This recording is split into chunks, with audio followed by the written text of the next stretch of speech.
한국전자제품 자원순환 공제조합 수도권 자원순환센터 환경적으로 이렇게 자원순환 재활용 다 쓰고 버린 가전제품 어떻게 재활용할까? 폐가전 제품을 알뜰살뜰 적재적소에 재활용하는 곳이 있대요. 대굴대굴 도토리 연구원, 이번에는 KERC 수도권 자원순환센터에 가다. 안녕하세요. 안양군포이왕 환경운동연합 활동가 도토리입니다. 오늘은 한국전자제품 자원순환 공제조합 줄여서 KERC에 속한 시설 수도권 자원순환센터에 왔습니다. 우리가 집에서 쓰던 가전제품을 시설에서 어떻게 재활용하는지 궁금하지 않으신가요?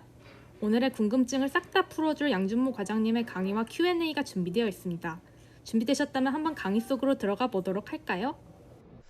여기 수도권 자원순환센터는 한국전자제품 자원순환 공제조합에서 직영으로 운영하고 있는 재활용센터 이런 홍보 활동을 위해서 저희가 수도권 자원순환센터 1층, 2층에는 이제 교육 홍보관을 만들어 놓고 여러분들을 기다리고 있습니다. 근데 현재 코로나 사정 때문에 저희가 접수받는 거에 좀 제한이 좀 있고요. 그래서 이렇게 온라인이나 아니면은 이제 오프라인으로서 이제 좀 이렇게 자료를 드리고 교육을 하면 좋은데 좀 제한적이 있다는 거. 그래서 오늘은 이제 온라인상으로 이렇게 영상으로나마 이렇게 현장을 보여드리도록 하겠습니다. 일단 우선 저희 한국전자제품 자원순환 공제조합에 대해서 말씀을 드리면은 국내 전자제품 해수 재활용을 위해서 설립된 비영리 공익법인이고요.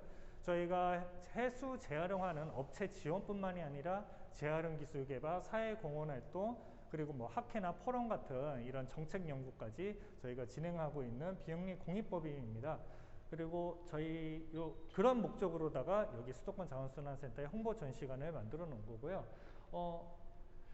현재 우리가 좀 이렇게 사용하고 있는 전자제품에 대해서 좀 설명을 드리면은 현재 우리가 쓰고 있는 한 사람이 평생 쓰는 전자제품의 수가 약 230개 정도 된다고 합니다.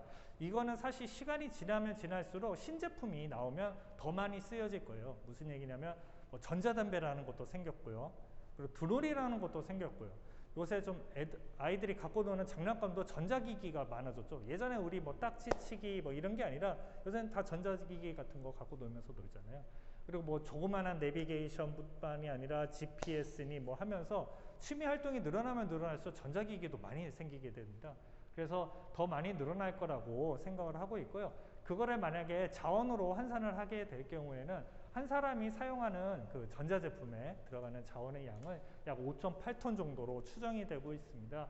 이제 그 중에서 보면은 무게로 칠 때는 가장 많은 양이 이제 고철이고요. 그 다음이 이제 플라스틱, 그 밖에는 이제 우레탄, 뭐 기타 비철, 구리, 은, 금 같은 것들이 있습니다. 그래서 전자제품은 우리가 쓰고 버리는 일명 포장재라고 하는 유리병, 공병, 플라스틱, 용기, 비닐, 아니면은 종이 이런 단일 재질이 아니라 복합 재질로서 다양한 물질로 구성되어 있다는 게 가장 큰 특징입니다. 그렇기 때문에 다양한 구성이 되어 있는 것을 각각 안전하게 재질별로 먼저 1차적으로 선별을 하고 나서 2차 재활용하는 공장에서는 다시 자원으로서 환원이 될 수 있게, 자원순환이 될 수 있게 하는 과정이 중요하고요. 그 중에서 가장 중요한 거는 뭐니 해도 배출된 거를 회수해서 갖고 오는 게 가장 중요하다고 보시면 되겠습니다. 다음으로 이동하시겠습니다.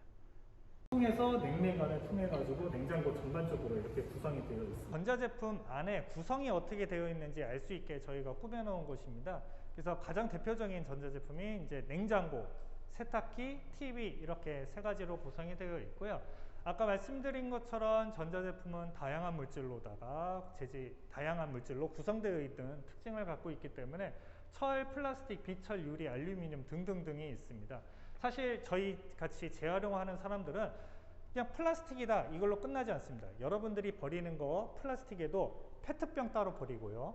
그렇죠? 그리고 비닐도 따로 버리고요.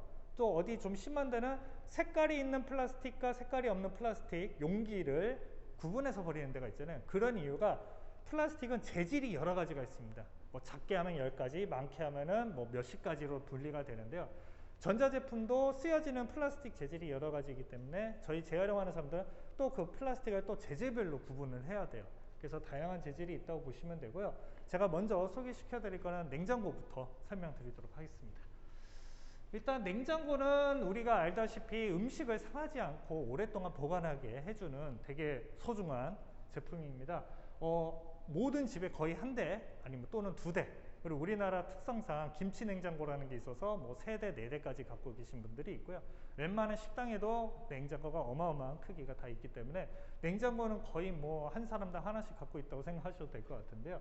냉장고가 가장 큰 특징은 차갑게 하기 때문에 그 안에 지구 생태계 변화 유발 물질, 지구 온난화 물질이라고 하는 냉매 가스라는 게 들어갑니다. 뭐 CFC 가스, HFC 가스 해가지고 다양한 이제 냉매 종류들이 있는데요. 이런 냉매들이 그냥 대기 중에 방출이 되면은 지구 온난화, 그러니까 지구의 온도를 높이는 것뿐만이 아니라 편차를 좀 가중시켜서 여름에 좀 과하게 덥고 겨울을 과하게 춥게 만들기도 하고 이상 기후가 발생하기도 합니다. 얼마 전에 뭐 사막에 눈이 내렸습니다 뉴스 나온 것처럼. 그렇기 때문에 사실 냉매가 들어있는 거기 때문에 이 냉매에 대해서 엄격하게 좀 관리가 필요한 부분이기도 하고요. 그러기 위해서는 여러분들께서 냉장고를 버리실 때는 좀 유의를 해주셔야 됩니다. 이렇게 냉매가 쓰이는 가전제품에는 대표적인 게 냉장고, 에어컨이 있고요. 제습기도 사실은 냉매가 들어갑니다. 예, 제습기에 선풍기 달면 에어컨이라 생각하시면 돼요. 그렇기 때문에 제습기에도 들어가고 일부 가전제품에 조금씩 들어갑니다. 냉장고 한 대에 들어가는 냉매 양은 약 130g 정도 된다라고 얘기를 하고 있어요. 냉장고 크기에 따라 좀 다른데요. 이 130g이 얼마 되진 않은 양이지만 이렇게 냉매 가스 안으로서 냉장고 안에 다 들어있고요. 그런 냉매들은 주로 어디 있냐면 이렇게 냉장고 하단에 있는 아니면 일부 제품은 상단에 있는 이제 컴프레서 안을 통해서 냉매관을 통해 가지고 냉장고 전반적으로 이렇게 구성이 되어 있습니다.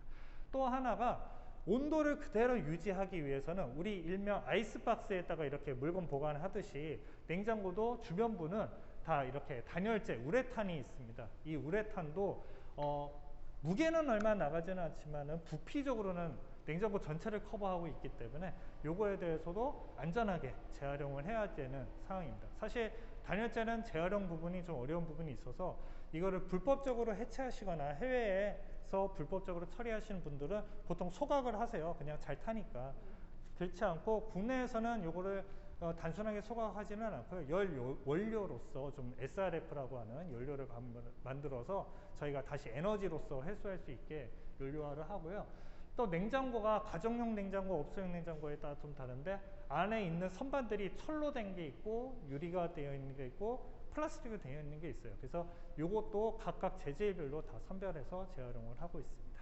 세탁기에 대해서 이어서 설명드리도록 할게요. 세탁기는 대체적으로 이렇게 세탁조가 있고요. B나 아니면 기본형 세탁기에 적혀 있는 걸 이어서 세탁기 말씀드리도록 할게요. 세탁기가 예전에는 일명 통돌이 세탁기 많이 쓰셨죠. 지금은 거의 드럼 세탁기 많이 쓰실 겁니다. 아직도 드럼 세탁기만 그러니까 뭐 드럼 세탁기가 좋은 거 아니냐 해서 많이 쓰시지만 사실 빨래는 통돌이가 더 잘 됩니다. 그렇기 때문에 통돌이를 아직도 많이 쓰시는 분들이 많이 있고요. 그러다 보니까 저희 같이 재활용하는 사람들은 드럼 하는 거 통돌이용 해서 두 가지로다가 분리해서 재활용을 해야 돼요. 왜냐하면 통돌이와 드럼형이 구조가 다르기 때문에 재활용 법도 다릅니다. 그래서 세탁기는 대체적으로 이렇게 세탁조가 있고요. 안에 모터가 핵심이라고 보시면 되겠습니다. 그 인쇄회로 기판 같은 경우에는 물을 쓰기 때문에 코팅이 되어 있어요. 물이 묻으면 안 되니까. 그래서 코팅되어 있고요. 그 밖에 뭐 배관 호스라든지 급수, 전장품이라고 해서 기타 부속류들이 좀 있습니다. 일단은 저기 걸려 있는 거는 이제 드럼 세탁기 조를 가져다가 이제 저희가 설치를 했고요. 제가 하나 팁을 알려드리면 드럼 세탁기나 아니면 기본형 세탁기에 적혀 있는 걸 보면 인버터 모터, DD 모터 이렇게 적혀 있는 게 있을 겁니다. 그 모터가 10년 이상 되게 튼튼한 모터입니다. 우리가 생각하는 모터들은 이렇게 벨트가 있고 돌아간다 생각하는데 사실 인버터 모터는 저렇게 되어 있어요. 아니 그냥 모터 자체가 돌아가는 통 자체가 돌아가는 형태로다가 만들어 놓은 거기 때문에 그래서 고장이 잘 안 납니다 해서 상품들을 많이 합니다. 뭐 흔히들 뭐 DD가 좋아요, 인버터가 좋아요, 똑같은 겁니다. 형태만 다른 거고요. 그렇기 때문에 세탁기는 요 DD냐 인버터냐 확인만 되시면 아 오랫동안 쓸 수 있는 세탁기구나 생각하시고 구매하시면 좋을 것 같습니다. 형광물질이라든지 힌지라든지 다른 해가지고 그 안에 있는 자원까지 네, 이어서 TV 말씀드리겠습니다. 사실 재활용업자들 입장에서는 TV가 조금 애로사항이긴 합니다. 무슨 얘기냐면 우리가 10년 전만 해도 CRT TV라고 해서 유리 브라운관 TV를 많이 쓰셨어요. 그러다가 중간에 한 3년, 4년 동안 이제 LCD TV라고 해가지고 그걸 쓰다가 지금은 LED, 패널, LED TV로 변경이 됐습니다. 이게 무슨 차이냐면 그렇게 형태가 바뀌고 구조적인 게 바뀌면 재활용업자들은 그거에 맞춰서 또 재활용 기술을 개발을 해야 돼요.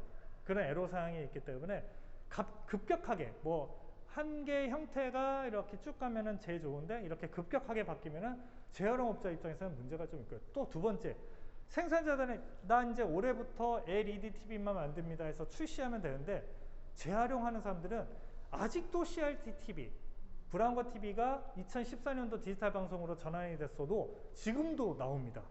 그러니까 이게 10년 후에도 20년 후에도 브라운관 TV는 나오니까 그 재활용하는 기술을 다른 걸로 돌리지를 못하고 계속 갖고서 그걸 해야 돼요. 좀 어쩔 수가 없어요. 10년, 20년 뒤에 발출되니까. 우리가 쓰는 거는 그러니까 바로바로 나오지만 그래서 아직도 CRT TV는 여기서 재활용을 하고 있고요.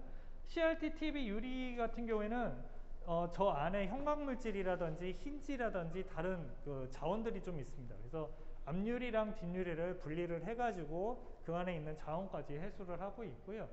LED TV, LCD TV 같은 경우에는 앞에 전면부가 패널이고 BLU라고 하는 백라이트 유닛만 좀 형태가 다르기 때문에 그거에 맞춰서 사람이 다 일일이 나사를 풀어서 하고 있습니다.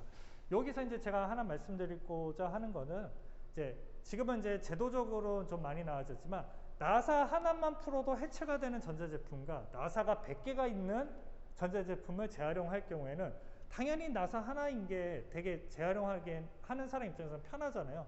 그리고 시간당 처리량도 많아질 거고 그렇기 때문에 이런 나사 개수도 줄여가는 게 하나의 제품 기술 개발에 포함이 되어 있어요.